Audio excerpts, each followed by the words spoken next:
좋은 기름보다 나았고 죽는 날이 출생하는 날보다 나으며 초장집에 가는 것이 잔치집에 가는 것보다 나으니 모든 사람의 끝이 이와 같이 됨이라. 산자는 이것을 그의 마음에 둘지어다. 슬픔이 웃음보다 나음은 얼굴에 근심하는 것이 마음에 유익하기 때문이니라. 죄자의 마음은 초장집에 있으되 우매자의 마음은 혼인집에 있느니라. 지혜로운 사람의 책망을 듣는 것이 우매한 자들의 노래를 듣는 것보다 나으니라. 우매한 자의 웃음소리 솔 밑에서 가시나무가 타는 소리 같으니 이것도 헛되니라. 탐욕이 지혜자를 우매하게 하고 뇌물이 사람의 명철을. 일의 끝이 시작보다 낫고 참는 마음이 교만한 마음보다 나으니 급한 마음으로 노는 우매한 자들의 품에 머무름이라. 옛날이 오늘보다 나은 것이 어찌미니 하지 말라. 이렇게 묻는 것은 지혜가 아니니라. 아멘. 할렐루야. 오늘 함께 예배드린 여러분 모두에게 주의 크신 은혜가 흘러넘치기를 주의 이름으로 축복합니다. 또 오늘 말씀의 제목은 기준이 달라야 인생이 달라지게 된다. 하나님께서 우리가 살아가는 우리 모두의 인생을 조금 옛날보다는 좀 다르게, 좀 더 좋은, 좀 더 달라진 그런 발전적인 인생을 살아갈 수 있도록 하나님께서 간절히 원하고 있는 것을 바라보게 됩니다.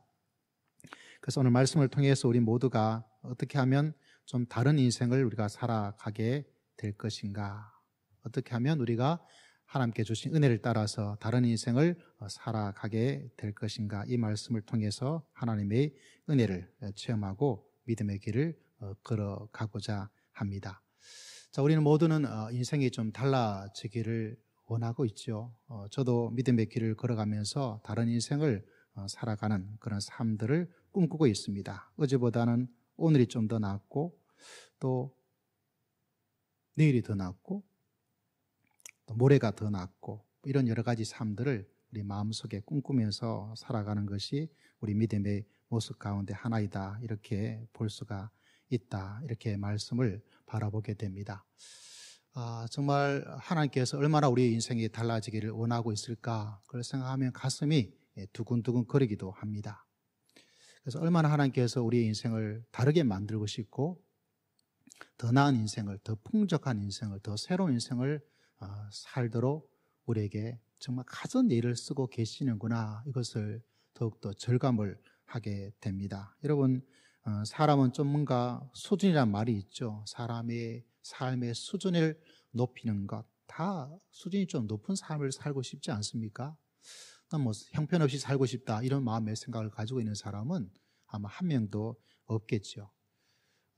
지난주에 이런 제목의 책이 참 눈에 들어왔습니다. 엄마의 기준이 아이의 수준을 만든다, 이런 책의 제목인데, 이 책은 특별히 개척교회를 하는 목사님의 아내였던 장애영 사모란 분이 쓴 책이에요. 아들 최승호란 아들을 키우면서 그 아들을 양육하고 그 아들을 성장시키는 그런 이야기의 내용이 담겨져 있습니다. 근데 이 사모님이, 이 어머니가 하는 말의 핵심이 다른 것이 아니라 나의, 이 엄마란 나의 기준이 아이의 수준을 만들었다. 그래서 이걸 좀 사람들에게 알려주고 싶다. 내용 전체는 다 공감을 할 수 있는 게 아니겠죠. 사람마다 생각이 다르니까. 그럼에도 불구하고 이 책 제목을 가만히 들여다 보면서, 그렇구나, 엄마의 기준이 아이의 수준을 만드는 것. 다시 말하자면 내가 어떤 기준을 가지고 있는가, 그것이 인생의 수준, 인생을 다르게 만들어 가고 있다. 다들 수준은 높은, 좀 다르게 살아가기를 원하지만 어떻게 다르게 살아가야 되지? 사람은 그 나름대로 노력을 하고 있습니다. 다른 것이 아니라 사람들은 자기를 좀 개발하기 위해서 지금도 많은 책들이 나오고 있지만 자기 개발서에 관련된 책들을 사람들이 좀 많이 읽으려고 그래요. 지금도 베스트셀러 목록에 대부분 상위권을 차지하고 있는 책들을 보면 다 자기 개발서에 해당되어집니다. 어떤 책은 정말 읽고 싶은 책들이 있습니다.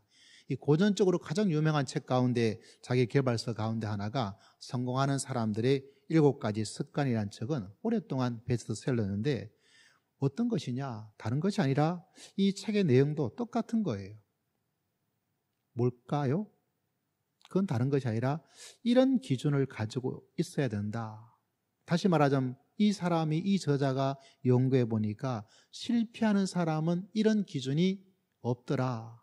성공하는 사람은 이런 기준을 가지고 살았더라. 그러므로 여러분도 이런 기준을 가지고 있다면 성공하는 사람들의 그 반열에 들어갈 수가 있을 것이다. 다시 말하자면 모든 개발서의 내용은 다른 것이 아니라 무엇을 세워주기 위해서, 기준을 세워주기 위해서 이야기를 하고 있는 것을 바라보게 됩니다. 왜? 그 기준에 따라서 성공을 가지고 있는 사람도 있고 그 기준을 잘못 세웠기 때문에 실패하는 사람도 있게 되어지고, 그렇기 때문에 그 기준을 어떻게 잡고 있느냐, 그 기준을 어떻게 세워주고 있는가, 그것이 우리 인생의 성공과 실패를 만들게 된다. 다시 말하자면 오늘 말씀에도 나타나게 되겠지만 기준에 대한 이야기를 계속해서 우리들에게 말씀해 주고 있습니다. 여러분, 우리나라가 지금 어려운 가운데 있지만 방역의 선진국으로서 많은 나라에서 도움을 요청하고 있고, 사람을 보내달라, 물품을 보내달라, 진단 키트를 보내달라, 그 요청이 계속해서 이어지고 있는 것은 굳이 여러분에게 설명을 하지 않아도 여러분이 뉴스를 통해서 잘 듣게 되죠. 여러분, 왜 이렇게 되었는지 아세요? 이것도 기준 때문에 그렇습니다. 우리가 몇 년 전에 메르스라는 아주 힘든 시기를 보낼 때가 있었습니다. 이때 가졌던 어려움이 뭐냐? 투명한 공개가 이루어지지 않았어요. 그리고 그 공개가 신속하게 사람들에게 전해지지가 않았습니다. 이 문제가 있다. 언론에서 이렇게 흔히 말하자면 주목을 하고 들소식 하니까 그때서야 마치 마지못해서 이렇습니다. 그 사이에는 많은 사람이 감염이 되어지고 많은 사람이 죽게 되어지고 너무 늦게 된 것이죠. 사실 그때 감염자는 지금에 비해서 많지 않아요. 겨우 186명이 감염이 되었는데 문제는 사망자가 거의 35명 정도 이렇게 통계가 나오더라고요. 더군다나 문제는 뭐냐면 그 당시에 이렇게 많은 사망자가, 숫자는 지금보다 훨씬 적음에도 불구하고 그 사망자 수가 그 정도였음에도 불구하고 메르스에 의해서 사망하는 사망자 수가 세계 랭킹 2위였습니다. 그것이 발생한 나라 다음으로 많은 사망자가 일어나게 되었죠. 그래서 그때의 교훈을 삼아서 어떻게 했습니까? 투명해야 된다. 그리고 공개를 하자. 그리고 신속하게 하자. 그래서 지금 뭐 일어나면 확진자 몇 명입니다. 매일매일 발표하죠. 그리고 여러분 문자로 어떻게 나오고 있습니까? 오늘 몇 명 되었고 우리 구에서는 이런 사람들 동선은 어떻게 되었으니까 거기에 간 사람들을 조심하십시오. 그리고 신고를 하시려면 신고해 주세요. 이렇게 이야기를 하고 있습니다. 왜냐하면 그 기준을 정해놔서 그 기준에 따라서 움직이니까 이렇게 방역에 좋은 선진국의 이야기를 듣게 되는 거죠. 여러분, 어제 기준으로 이 코로나 바이러스 때문에 전 세계 사망자가 몇 명인지 아세요? 무려 63만 명이 넘어요. 제가 그 숫자를 보고 깜짝 놀랐어요. 이렇게 많이. 어저께는 하루 사망자가 10,000명에 육박을 했습니다. 엄청난 사람들이, 우리 주위에는 볼 수 없지만 많은 분들이 돌아가시는 것을 봅니다. 미국은 사망자가 무려 14만 명이 넘어요. 엄청난 숫자이죠. 우리나라 사망자가 얼마인지 아시나요? 어제 날짜로 298명, 아직 300명이 되지 않아요. 물론 작은 건 아니죠. 그럼에도 불구하고 전 세계에 무려 63만 명, 미국 같은 선진국도 무려 14만 명이란 엄청난 사망자가 나오는 것, 물론 인구가 수가 다르긴 해도 그래도 298명, 굉장히 방어를 잘하고 있다. 왜 그렇다고요? 다른 것이 아니라 기준을 어떻게 정해 놓았는가, 그것이 사람의 사회에 얼마나 중요한지를 우리가 지금 보고 있습니다. 다시 말하자면 우리 인생도 하나님께서는 이것이 얼마나 중요한지, 기준이 얼마나 중요한지, 너의 인생에 달라지기 위해서는 기준을 바꾼다면 충분히 바뀔 수 있고, 기준을 다르게 잡으면 충분히 달라진 인생을 살아갈 수 있기 때문에 우리들에게 계속해서 말씀해 주고 있는 것은 무엇을? 기준에 대한 이야기를 계속하고 있습니다. 이 기준을 우리가 마음속에 기억한다면 우리 인생이 어떻게 될까요? 달라지고 변화가 일어나는 하나님의 놀라운 역사를 체험하는 믿음의 귀한 백성이 될 줄을 믿습니다. 그래서 오늘 말씀을 통해서 말씀의 제목처럼 이런 기준을 가지고 있어야 되겠다. 이런 기준을 살려고 노력을 해야 되겠다. 그렇다면 지금보다 더 다른 인생이 나에게 이루어지게 될 것이다. 그래서 여러분, 이 기준을 올바로 설정해 놓지 않으면 참 열심히 믿음 생활하고 저 열심히 예배를 드리고 하는 가운데도 달라지지 않은 사람들이 있죠. 변화가 없는 사람이 있죠. 하나님의 역사를 온전히 맛보지 못하며 살아가는 사람이 있죠. 왜냐하면 이 기준에서 뭔가가 하나님께서 세운 그 기준과 다른 나만의 기준, 내 느낌대로 살아가기 때문에 하나님의 은혜 역사가 막혀서, 하나님의 축복 역사가 막혀서 흘러가지를 않는 것입니다. 그래서 내 속에 있는 기준이 아니라, 내 느낌의 기준이 아니라, 내 생각의 기준이 아니라 하나님이 어떤 기준을 말씀해 주고 있는가, 오늘 우리가 귀를 기울여서 이 기준을 아멘으로 받아들이시고, 할렐루야, 여러분, 이 기준은 덕분에 우리가 생명이 오가는 이 시대를 살고 있는 것처럼 생사를 주관하시는 하나님의 은혜 가운데 거할 수 있는 여러분 모두가 다 되시기를 주의 이름으로 축복합니다. 물론 성경 전체가, 우리가 계속 보고 있는 전도서 전체가 기준에 대한 여러 가지 이야기를 하고 있지만 다 이야기는 할 수 없겠죠. 오늘 주어진 본문의 말씀 속에서 몇 가지 기준을 이야기해 주고 있습니다. 먼저 우리들에게 알려주시는 말씀의 이야기는 뭐냐면 죽음에 대한 기준, 죽음. 두 번째 우리에게 말씀해 주고 있는 기준은 뭐냐면 욕심에 대한, 탐욕에 대한 기준. 세 번째 우리에게 말씀해 주고 있는 것은 감정, 그 중에서 특별히 우리 속에 있는 분노에 대한 기준. 다시 말하자면 죽음이란 기준, 탐욕이란 기준, 분노, 감정이란 기준에 대해서 내가 어떻다는 것을 정립을 해 놓아야 그 정립을 다르게 함을 통해서 내 믿음의 길이, 내 인생 길이 달라질 수 있게 된다는 것을 하나님께서 말씀해 주고 있습니다. 자, 첫 번째 기준은 어떤 기준이라고요? 바로 죽음이란 기준을 이야기해 주고 있습니다. 우리가 읽었던 말씀에도, 우리가 읽었던 초반부에 나오는 성경의 이야기가 무엇입니까? 7장 1절에 보더라도 죽는 날이 출생하는 날보다 낫다. 이 말이 안 되죠. 이 축하할 일도 아닌데 어떻게 낫겠어요? 그 역설적인 하나님의 가르침이 우리 인생에 중요합니다. 죽는 날이 출생하는 날보다 낫다. 다시 말하자면 죽음에 대한 이야기. 2절에 초상집이, 잔칫날은 뭐 결혼식 같은 거겠죠. 그 초상집이 실제로는 우리에게 더 중요한, 유익한 날이 될 것이다. 슬픔이 이야기하고 있죠. 뭐 슬픔도 동일한 죽음에 대한 이야기로 볼 수가 있습니다. 그래서 4절에 보니까 지혜로운 사람, 살아가는 사람의 마음에는 뭐가 있다고요? 초상집에 대한 그 마음을 가지고 있다.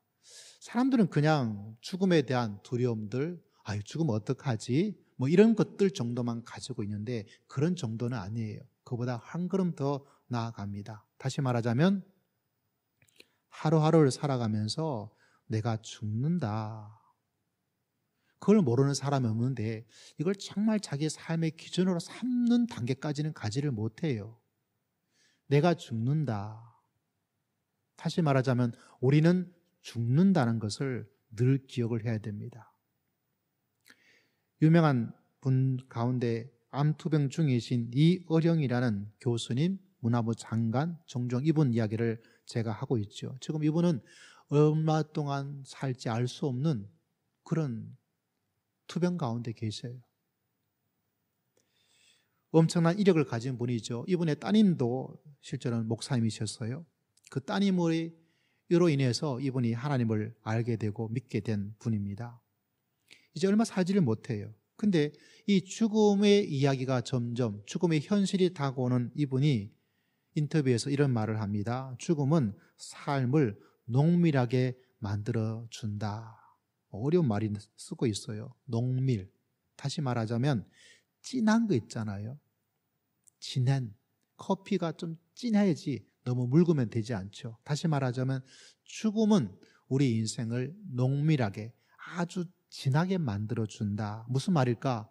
이 사람을 만날 때 여러분 이 사람 내일 만날 수 있다라고 우리는 생각합니다. 그렇기 때문에 그 만남이 지나지가 않아요. 그러나 이 만남이 우리의 마지막 만남이라는 생각을 항상 가지고 있는 삶을 산다면 이 사람의 인생이 진해집니다. 그 만남이 알차지게 된다는 것을 이야기하고 있습니다. 우리는 습관적으로 당연하게 내일이 있다라고 하지만 죽음의 신학을 가지고 있는 사람은 나에게 오늘만 나의 마지막이 될 수가 있다라는 것들을 마음에 두고 살아가야 된다. 그때 우리의 인생이 진해지게 될 것이다. 그래서 이 분이 말하기를 지금 내 인생 중에서 가장 진한 그 시간을 보내고 있는 것은 내 기나긴 인생 중에서 바로 지금이 가장 알찬, 가장 농밀한, 가장 진한 시간을 보낼 수가 있다. 여러분 우리 인생 속에서 정말 내가 이것이 마지막이다라는 것들을 늘 가지고 있다면 정말 만남, 시간, 모든 것들이 조금 달라지게 됩니다.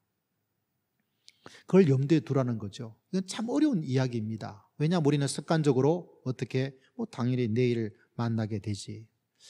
여러분 이 책을 내에 여러분 제대로 된 눈을 흔히 말해서 이렇게 쌓여서 눈사람 만들고 쌓여서 눈을 가지고 장난치고 할 정도의 눈을 제 기억 속에는 그 정도의 눈을 본 적이 없어요. 그렇죠? 여러분 우리가 어린 시절에 보았던 그 정도의 눈을 앞으로 그렇게 될 서울에 눈이 오는 그런 많은 날이 얼마 없을지 몰라요. 왜? 우리 모두가 알고 있는 것처럼 기후의 변화가 일어나서 저는 어릴 때 눈이 시골에서 막 와요. 지금도 눈 하면 제일 기억나는 것은 저보고 아버님께서 쌀이 빗자루 있잖아요. 쌀이 빗자루 가지고 마당이랑 저 골목까지 저희 집에서 저 골목까지는 이 예배당의 한 2배 정도 더 된 길이에요. 저쪽에 대문이 있고 그 사이 양쪽에 가선이 있어서 이렇게 길이 나 있었거든요. 저희 집이 이렇게 있어요. 그 마당도 커요. 그걸 다 쓸어가지고 이렇게 하라고 말씀하시더라고요. 그 아버님이 말씀하시는데 듣지 않을 수도 없고 그래서 쌀이 빗자루 가지고 쓸었어요. 근데 짜증이 나요. 왜 짜증이 나냐면 쓸고 나면 또 이미 또 눈이 와요. 그러니까 제 어린 생각에 이 다 오고 나서 쓰면 될 텐데 왜 아버지는 나보고 계속 눈이 오는데 쓸어야 될까 이런 생각하면서 눈을 쓸었던 그런 추억이 있습니다. 다시 말하자면 여러분 지금 이 눈은 우리가 다시 볼 수가 없어요. 예전처럼 그런 눈을 과연 다시 만나게 될까? 그래서 여러분 혹여나 눈이 많이 오게 되어지면 야 이거 다시 보기 어려운 거야 참 귀한 거야 이런 마음의 생각을 하게 된다면 그 눈을 보는 그 마음이 달라질 수밖에 없어요. 제 목회에 여러 가지 이런 일 저런 일을 있는 가운데서 이 말씀을 준비하다가 떠오른 분이 계셨어요. 여러분과 똑같이 이렇게 주일날 예배를 잘 드렸습니다. 여름이 되어지면 아이스크림을 듬뿍 사오셔가지고 오후 예배 끝나고 식사 다 한 그 시간 속에 하나씩 나누어 줬어요. 그래서 식구들이 아주 시원하게 기쁘게 아이스크림을 먹었던 그렇게 교회에 일을 하셨던 분이세요. 근데 그 예배가 마지막이고 그 주간에 갑작스럽게 그분이 병원에 들어가시게 되어지고 여러분 아시죠? 돌아가셨어요. 그때 제 마음에 가지는 충격은 너무 컸어요. 그때 드려진 하나님의 깨달은 가운데 하나가 뭐냐면 여러분과 제가 오늘 이 예배가 마지막일 수도 있어요. 이 예배가 마지막 예배가 될 수가 있어요. 여러분 만남이 집에서 그 부부의 만남이 자녀와 부모의 만남이 마지막이 될 수 있어요. 그건 아무도 알 수가 없어요. 이번에 저 밑에서 물 난리가 났더군요. 거기에 나온 기사 가운데 한 따님께서 좋은 직장에 들어가서 열심히 하다가 간만에 휴가를 내가지고 고향에 갔습니다. 가족들이 얼마나 기뻤겠어요. 간만에 우리를 보는 거죠. 전화만 하다가 몇 년 만에 시간을 내어서. 근데 물이 어머니가 딸을 잡았던 그 소를 순간적으로 놓쳐버리고 결국 어머니는 생명을, 그 따님은 생명을 잃어버렸어요. 그게 남의 일 같지만 여러분, 우리 생각 속에 이 시간이, 이 예배가, 우리 만남이, 우리 가족이 함께 이야기하는 것이 뭐가 될 수가 있다고요? 죽음처럼 마지막이 될 수 있다는 것을 늘 기억하고 살아간다면, 이런 기준을 가지고 있다면 우리의 인생이 진해지게 된다는 것을 기억하셔야 돼요. 여러분, 그 시간을 흩어게 보낼까요? 그 만남을 사사로운 것으로 보낼까요? 결코 그렇지 않습니다. 우리는 이 사실을 잊어버리기 때문에 우리 인생이 좀 더 하루의 만남이, 하루의 시간이, 우리의 직장 생활이, 우리의 예배가 충분히 달라질 수 있는 그 시간에 많은 것들을 놓쳐버리고 살아갈 때가 많습니다. 여러분, 설렁탕 집에 가세요? 설렁탕 집에 국물이 저는 진한 게 좋아요. 아주 진한 거. 우리 인생이 왜 진해지고 농밀해지지 않느냐? 내 생각 속에 이것이 내 마지막이 될 수 있다. 오늘 이 말씀에 말합니다. 너의 마음이 초상집에 가 있어야 된다. 너의 마음이 내가 오늘 이것이 마지막이라서 죽을 수가 있다는 그 생각을 가지고 있지 않기 때문에 뭐 하다는 거죠? 달라지지 않는다는 거죠. 그래서 여러분, 우리의 마음속에 항상 이 진리를, 이 기준을 늘 마음속에 기억하면서 믿음의 길을 달려갈 수 있는 여러분 모두가 다 되시기를 주의 이름으로 축복합니다. 이 말씀을 준비하다 제 마음에도 그런 생각이 들어요. 오늘 내가 드린 이 예배가 나의 마지막이 될 수가 있겠구나. 그러면 내가 어떤 마음과 어떤 모습으로 이 예배를 드려야 되겠구나. 이런 생각을 하지 않을 수가 없어요. 여러분, 늘 이런 죽음이란 기준을 가지고 살면 여러분의 인생이 달라질 수 있는 하나님의 놀라운 역사를 체험하는 믿음의 귀한 백성이 되기를 주의 이름으로 축복합니다. 할렐루야. 왜 내 인생 달라지지 않을까? 자꾸 탓하지 말고 이 기준을 가지고 살아보자. 이 사람하고 만나는 것이 마지막이 되고, 이 예배가 마지막이 되고, 이 사람하고 이야기하는 것이 마지막이 되어지겠구나. 여러분, 그것을 꼭 기억하여서 하나님께 주시는 달라짐의 은혜를 온전히 체험하는 여러분 모두가 다 되시기를 주의 이름으로 축복합니다. 자, 두 번째 우리가 가져야 될 기준은 죽음이란 기준과 더불어서 탐욕이란 기준이에요. 욕심이라는 기준입니다. 이거는 이미 알고 있습니다. 우리 어릴 때부터 욕심 부리지 말아야 돼. 욕심 부리지 말라고 살아야 되지. 근데 여러분, 그걸 마음속에 깊이 간직하고 살아가는 사람은 많지 않아요. 여러분 꼭 기억하셔야 됩니다. 내 욕심이 나의 삶의 질을 떨어뜨리고 있다는 것을 꼭 기억하셔야 됩니다. 그래서 오늘 읽었던 말씀에도 그런 말씀이 나타난 것을 바라보게 됩니다. 5절에서부터 7절까지 말씀 가운데서 거의 대동소이한 말씀이지만 분명한 말씀은 7절. 탐욕이 여러분을 우매하게 만들게 될 것이다. 아무리 지혜로워도요, 아무리 똑똑한 사람이라도요, 아무리 머리가 천재 같은 머리를 가지고 있더라도 한 방에 갈 수 있는 것은 뭐냐? 그 사람 마음속에 뭐가 있으면, 욕심이 있으면 그 지혜가, 그 경험이, 그 지혜가 아무 짝에도 쓸모가 없다는 사실을 여러분 아셔야 됩니다. 꼭 기억하셔야 돼요.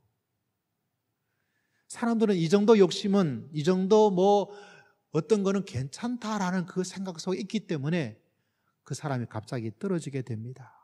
요 근래 여러분 여러 지방자치단체장, 시장들이 그 자리에서 물러나고 그런 일이 일어났어요. 그 사람들 전부 다 장래 대통령 될 겁니다라고 그렇게 생각했던 사람들 가운데, 그렇지만 그 사람들 속에 뭐가, 욕망이, 욕심이, 탐욕이 그것을 그 자리에, 여러분 그 자리에 오르는 게 그렇게 쉽지 않잖아요. 어려워요.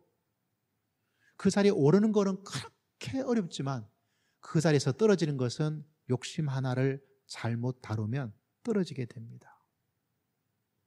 나는 그런 자리까지 안 있는데요. 여러분 그렇게 하지 마시고 지금에 있는 삶도 내 욕심, 욕망이 잘못되어지면 와르르 무너지게 된다는 것을 꼭 마음속에 기억해야 됩니다. 신학교 있을 때 선배 목사님들이 늘 오셔서 이야기했던 것이 있습니다. 조심해야 될 게 몇 가지가 있다. 조심해야 될 것. 항상 거의 대동소이해요. 조심해라 이야기하면 물질에 대한 욕심 조심해라. 음욕 조심해라. 마지막에 명예욕 조심해라. 자리에 대한 욕심을 버려라. 이런 이야기를 하게 됩니다.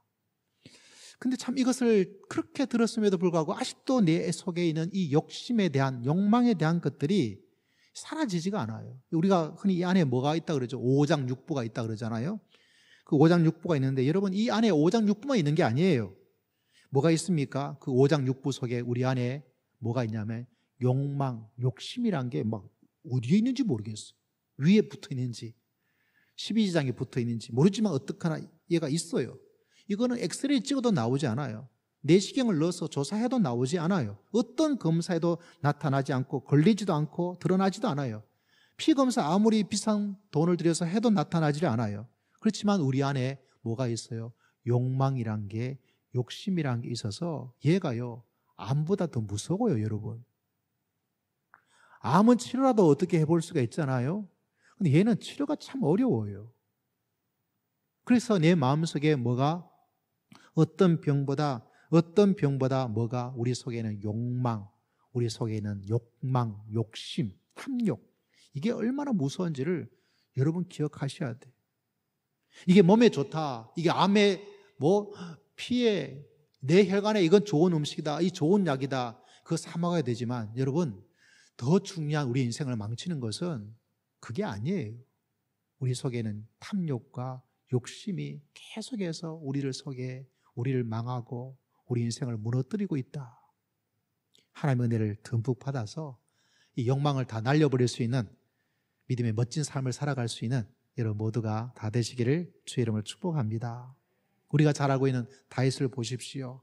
다윗의 인생이 화려한 왕의 자리에 있었고 전쟁에 승리하게 됐지만 그 인생을 낱낱이 들여다보면 껍데기는 화려한데 실상은 화려하고 좋지 않아요.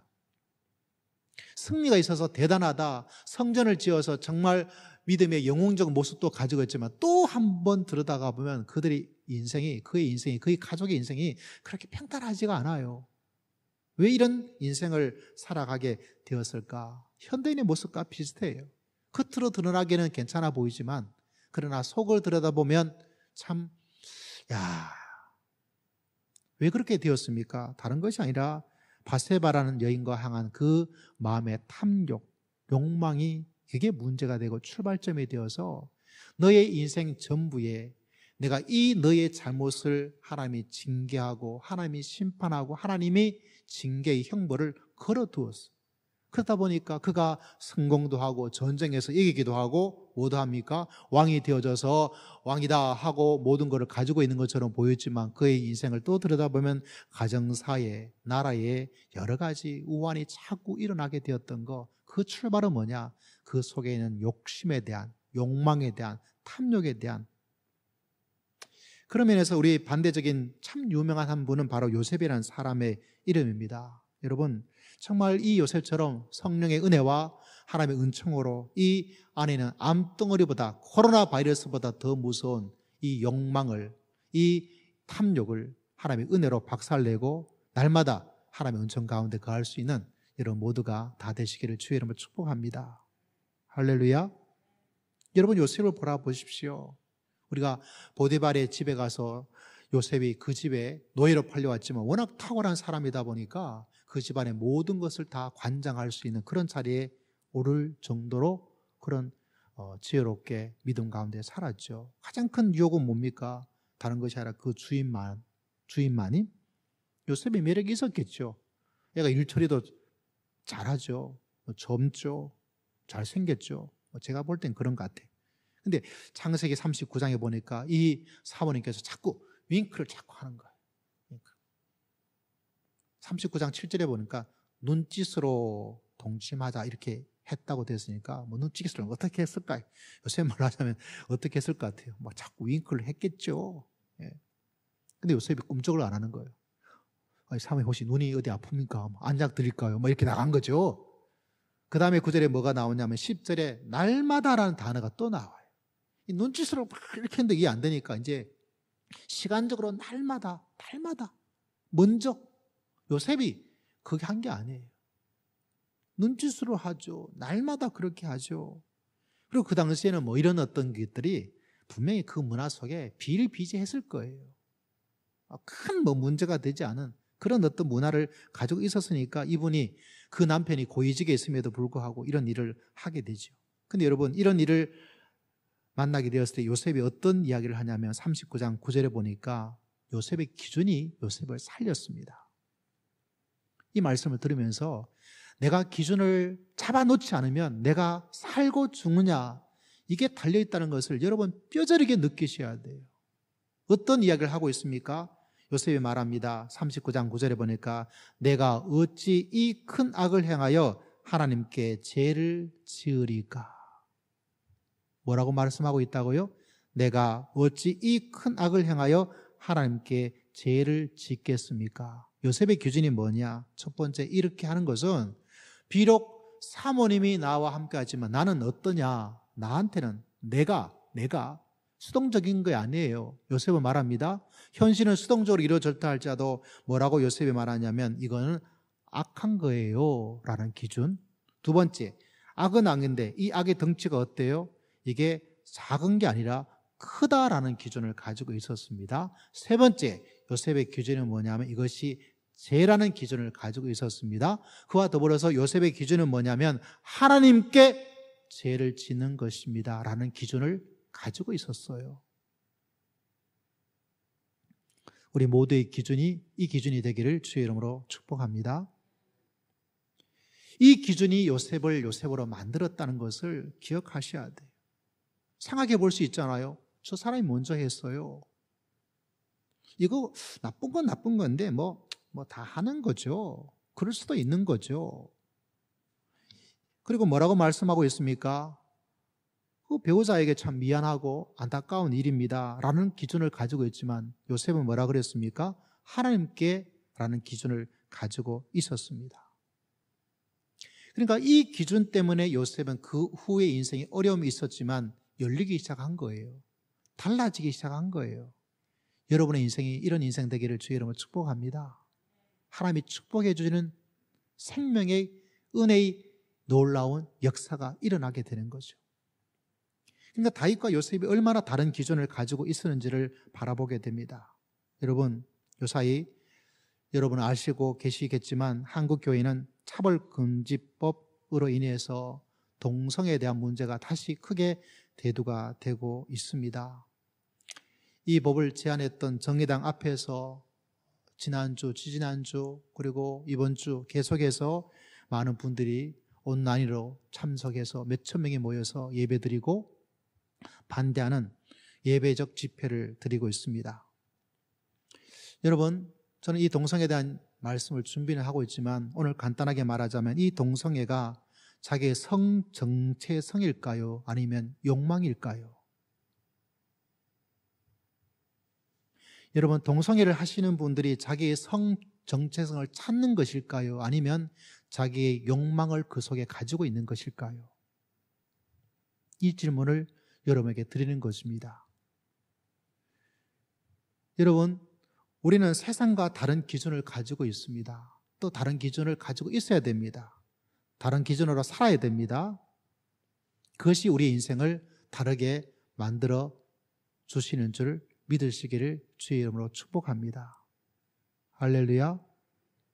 그 기준이 하나님이 세운 그 기준을 잘 알아야 됩니다. 많은 사람이 죽음이란 이 기준을 가지고 있지 못하기 때문에 인생이 진해지지 못해요. 대충이 되어져 버려요. 그리고 우리 속에 있는 탐욕이란 이 욕망에 대한 기준을 정해놓지 않으면 우리 인생이 달라질 수가 없어요.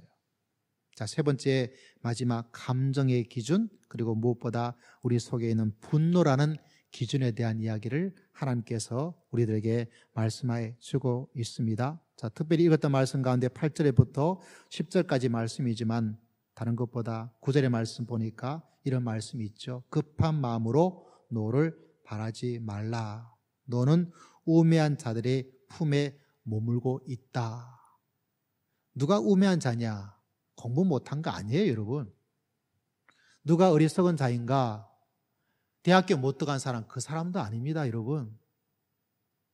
성경은 다른 기준을 우리에게 이야기해 주고 있습니다. 우리 속에는 감정, 그 중에서 분노. 물론 분노란 이 단어는 여러분 우리가 교회를 다니게 되어지면 미움이라든가 분노가 무조건 나쁘다 해서는 안 된다, 그게 아니고 해야 될 때는 미워해야 돼요. 악을 미워하라. 여러분, 악을 미워하기를 주의 이름으로 축복합니다. 올바르지 못한 일에 대해서 불의를 참지 않는 분노는 가지셔야 돼요. 저항을 해야 돼요. 그렇지만 우리가 흔히 일반적으로 알고 있는 삶의 성질 내는 같은 노함에 대해서는 굉장히 조심해야 돼요. 정말 조심해야 돼요. 이 기준을 꼭 가지시기를 주의 이름으로 축복합니다. 믿음의 길을 잘 걸어가더라도 이 마음의 감정의 분노 때문에 그 사람의 인생의 길이, 그 사람의 관계가, 그 사람의 성공의 길이, 그 사람의 은혜의 축복의 길이 얼마나 많이 무너지는지를 여러분 꼭 기억하셔야 돼요. 이걸 서로히 바라보게 되니까 이 기준이 명확하게 세워져 있지 않으니까 믿음의 길을 걸어가면서도 삶이 내가 원하는 만큼, 내가 기대하는 만큼, 내가 믿고 있다는 것만큼 하나님의 소중한 생명 역사가 맛보지 않은 사람들이 많습니다. 왜 그럴까요? 다른 것이 아니라 이 기준의 문제가 하나님께서 말씀한 이 기준이 아니라 내 느낌의 기준대로 살아버리기 때문에, 그래서 오늘 말씀 가운데 분노의 기준을 우리들에게 자세히 이야기해 주고 있는 것을 바라봅니다. 왜 이 말씀이 특별히 한국 코리안 피플에게 굉장히 중요해요? 왜 그렇습니까? 우리 사람들은 우리나라에 가지고 있는 병 가운데 우리나라만이 가지고 있는 아주 유명한 병 하나가 있죠. 다른 것이 아니라 화병이 있어서 그래요. 여러분, 이렇게 말하는 제 안에도 화가 있어요. 화가 있어요. 여러분도 티를 내고 있지 않지만 우리들 마음속에는 뭐를 가지고 있느냐? 화에 대한 것들이 있습니다. 이게 언제 튀어나올지 몰라요.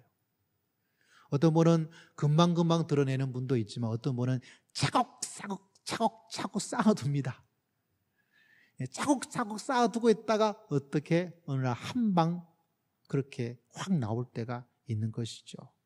그래서 이 분노에 대한 것들을 우리가 마음속에 꼭 기억해, 그리고 특별히 이 사회가, 이 시대가 어떤 시대냐면 바로 분노의 시대고 분노의 사회입니다.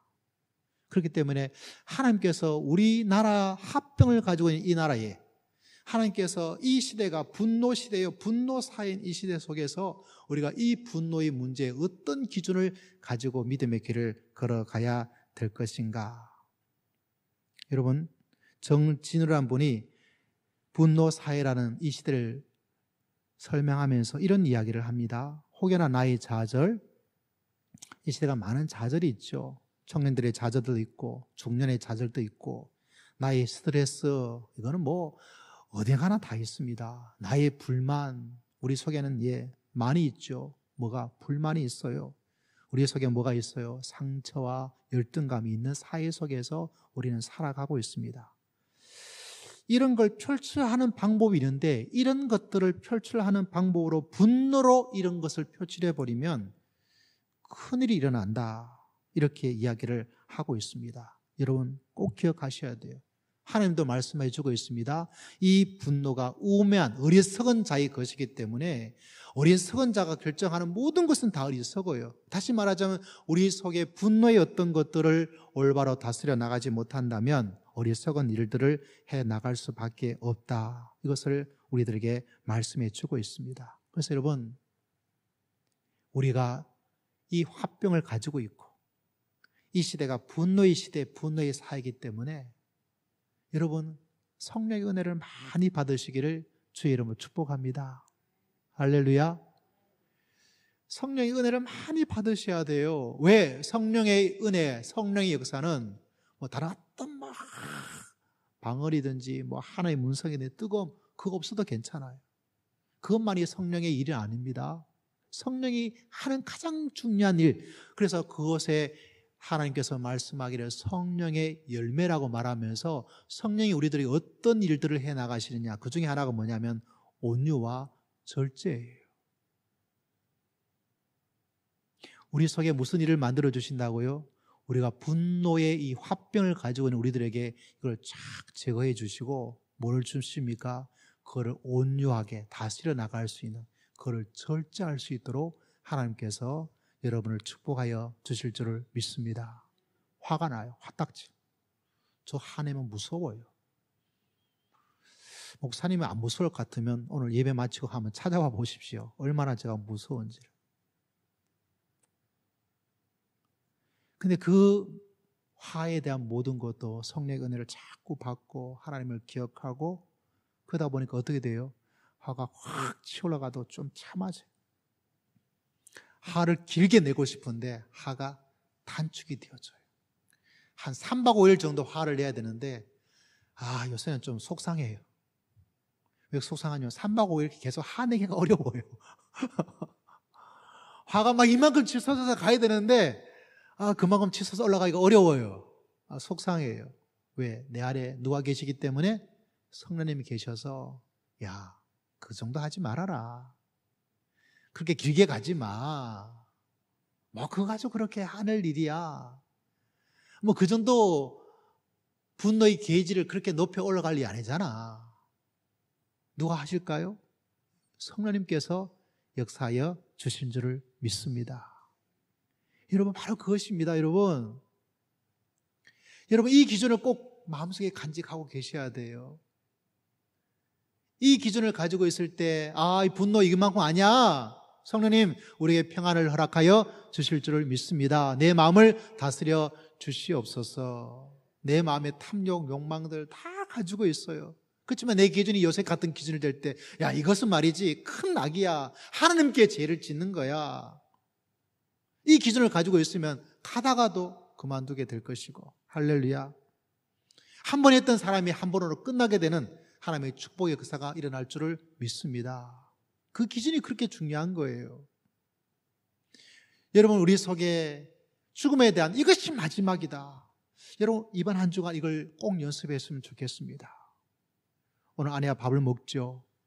이 밥 먹는 것이 마지막 밥이다 하고 먹어보세요. 다음 주 오실 때 여러분 예배를 드릴 때 하나님 이 예배가 마지막 예배다.